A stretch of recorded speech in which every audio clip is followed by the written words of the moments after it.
స్వాతంత్ర సమరయోధుడు చంద్రశేఖర్ ఆజాద్ జయంతి సందర్భంగా శ్రీకాళహస్తి నియోజకవర్గ జనసేన పార్టీ కార్యాలయంలో నాయకులు నివాళులర్పించారు.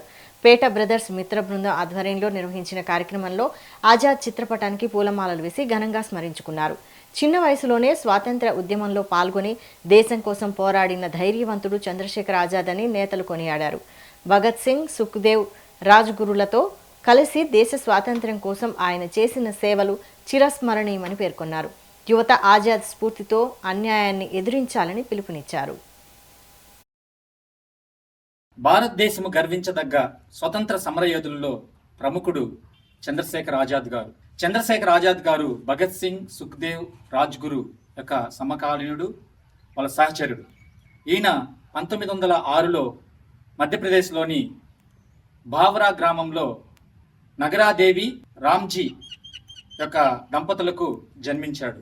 ఈయన స్వతంత్ర సమరయోధుడు మరియు ఈయన ధైర్యశాలి. 1931లో అలహాబాద్లోని ఆల్ఫ్రెడ్ యొక్క పార్కులో బ్రిటిష్ వాళ్ళతో పోలీసులతో జరిగిన కాల్పుల్లో తన తుపాకీలోని చివరి బుల్లెట్ అయినటువంటి గుండుతో ఆయన తన ప్రాణాలని భారతదేశం కోసం బ్రిటిష్ వారికి చిక్కకుండా